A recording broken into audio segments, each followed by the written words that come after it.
everyone, this is Anna from Savvy Cat Realty, and today I'm here to talk to you about the education system in Portugal, everything you should know about how the system works and where you should put your kids, how all of that works. And before we start on that, for those of you who don't know, my name is Ana Caramujo and I am the owner of Savvy Cat Realty. Savvy Cat Realty is a relocation and investment agency that helps expats settle in Portugal from a lifestyle and sustainability perspective. We work with both rentals and purchases, and our goal is to help people find the best location for their own particular lifestyle. Our service is always very tailored to each individual needs, and we hope to help you get to the right location at first attempt and help you integrate into the Portuguese culture without increasing and inflaming the prices. So if this makes sense to you, do check our website in www.savvycatrealty.com, where we have all of our information listed very transparently. So into today's topic, which is the education system in Portugal, what you should know and how to navigate it.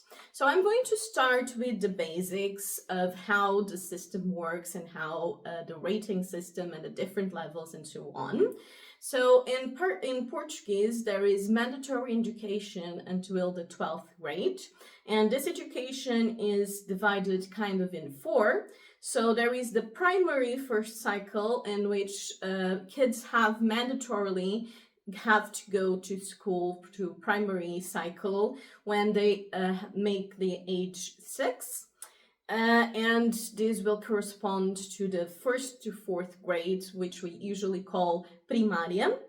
And the kids in this range will generally be from 6 to 10 years old.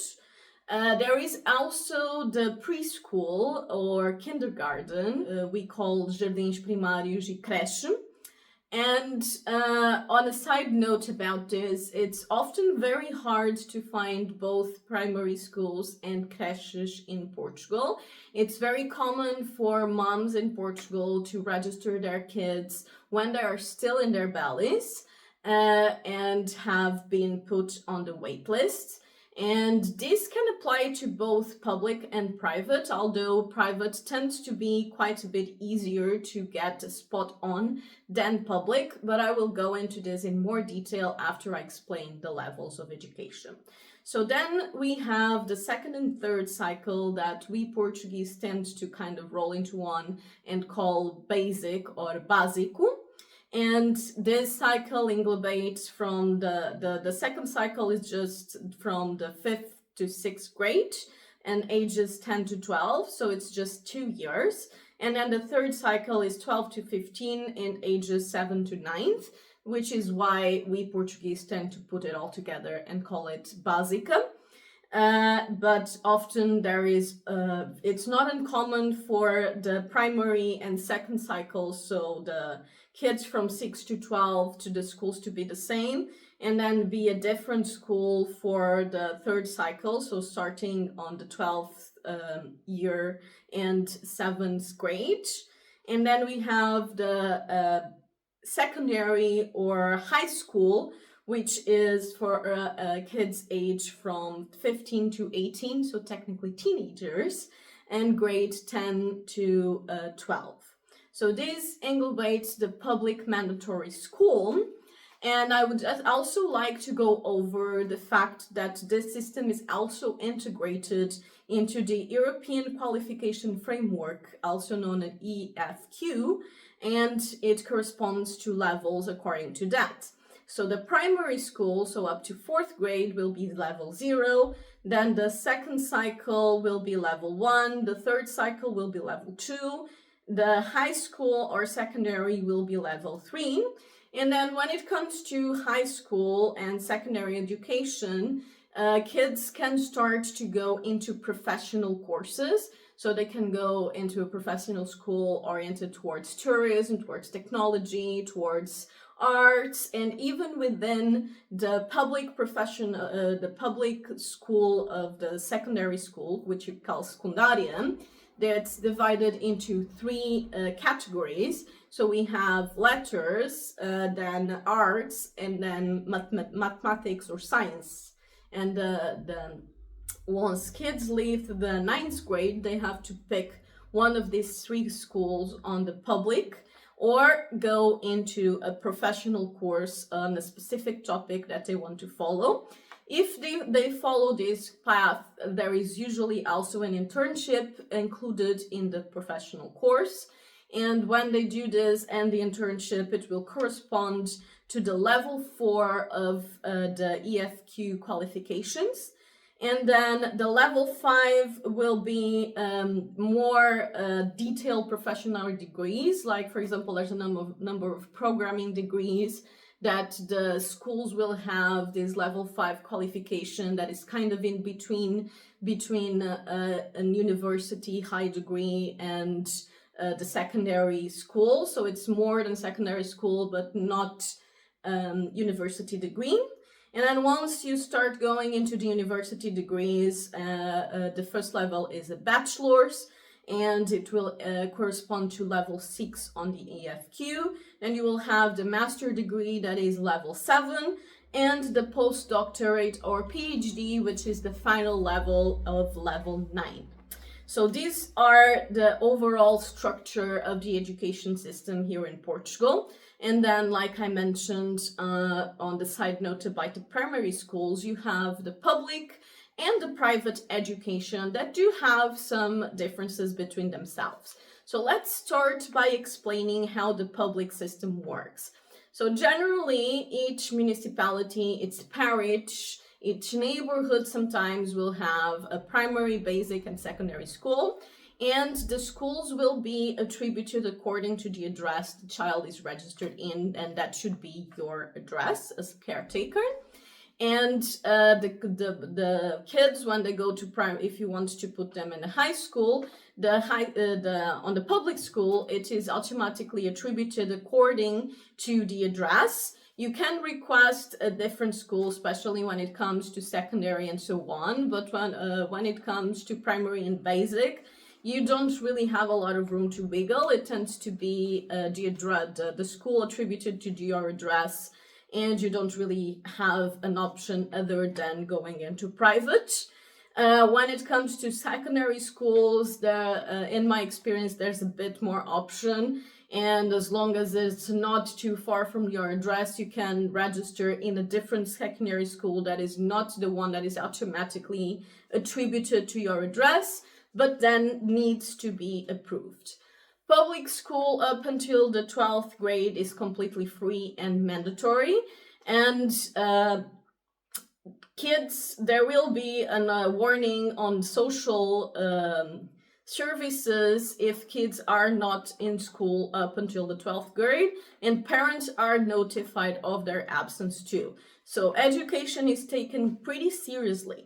And on that note, doing homeschooling can be a bit complicated because you do need to register your kids as being homeschooled. Otherwise, you will have the social services jumping on you.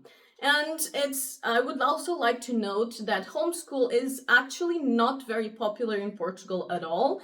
On 2021, there was only about 580 kids being registered as being homeschooled. So that is a fairly low number. And as you can see, it's not a particularly popular choice. Then when it comes to private schools, the main difference will be, of course, the fact that they're paid. But when it comes to explaining the pros and cons between a public school and a private school, I would say there's two major things. The first one tends to be the size of the grades, the size of the classes, because public schools tend to be fairly overwhelmed. They tend to be very big classes, and up to 30 kids in the same class sometimes, which is very hard for the teachers to give individual attention to, as you can imagine. While in private schools, generally, the classes are up to 15 kids, which allows a lot more individual attention to each kid. So I would say that is one of the major differences when it comes to public versus private. It is also said that private school has better education in itself. I would say this is the main factor, the factor that the teachers are able to provide more attention to each of the kids. And I would say that in a way, there's also some more pressure and some more attention on the parents and family side when the kid is in a private school. If they are paying for that kid to be there, is because they care about their education, which is sometimes not the case with some kids in the public school. So I would say that this is one of the main differences. And the other main difference is, of course, if you are looking at an international school. And in that case, it will be a matter of language. As you can imagine, all public schools in Portugal teach in Portuguese. There are support systems for expats and the extra classes at no extra cost for children of expats enrolled in public education in Portugal. So they do have a support system, but of course, the older they are, the harder it will be to start learning into different language. So it's perfectly normal for parents in an expat situation to search international schools where kids are able to integrate more slowly and learn the other language while still learning in their own languages.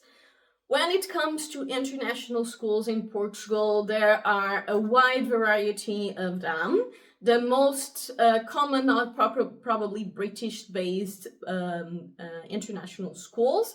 We also have a few French schools, a few German ones, and a few American ones. Quite a few schools have the International Baccalaureate certification. I'm sorry if I'm pronouncing this wrong. I have no idea how to pronounce this. It's called the IB, and it basically gives qualification internationally if the kid wants to go to a university not in Portugal. And when it comes to US and Canada, if you want your kid to go back to US or Canada to study, there is only one American school in Portugal that has certification from the education department in the US, which will make it easier to get the conversions and the applications towards those universities, although it is still possible, of course, to just take the exams in a different schooling system. So, regarding the grading system and the examination system and so on, and up to 9th grade, from the 1st grade to the 9th grade, usually the system is 1 to 5 based, 5 being the highest grade. Well, once you start on the 10th grade up on the secondary and higher education, the system tends to be 0 to 20 on grades, being of course 20 the highest grade.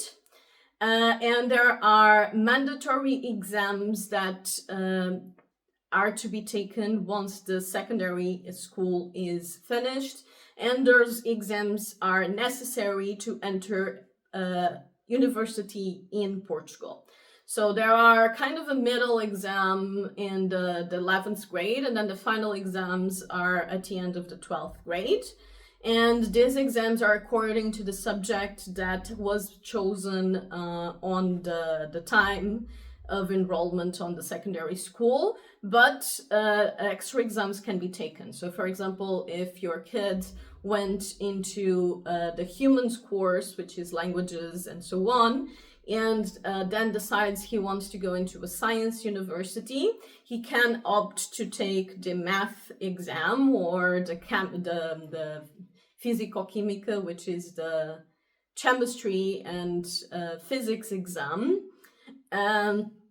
And then they will just have to study on their own, and the grade will still be considered when applying to the university. Generally, when it comes to public universities, the way it is accounted is that 50% of the exam notes, and you pick one exam. Usually each course will have like a choice of 3 exams, plus the 50% the grade that you have from finishing secondary school. And that will be the overall amount, the final grade that will get you into university. and you are able to check, there's public records of the admissions into these universities and courses, so you can see what was the last grade that was admitted on the last exam. For example, for medicine, it's often around 17, 18 points, while in some other courses, like for example, I went into multimedia and design in a fairly high rated university, and it was about 15 points, the minimum, the last admission from last year. So you can check that and have an idea whether or not it's feasible for your kids to get into that university. And of course, in the end, things will vary from year to year. So it's always good to apply. You can apply to multiple universities by order, of course, and then just pick the one that you prefer. When it comes to private universities, the system is fairly similar. You have private universities kind of have a negative connotation here in Portugal, especially the Catholic ones are kind of known popularly for being the place where rich kids are put when they don't have enough grades to go into the public school.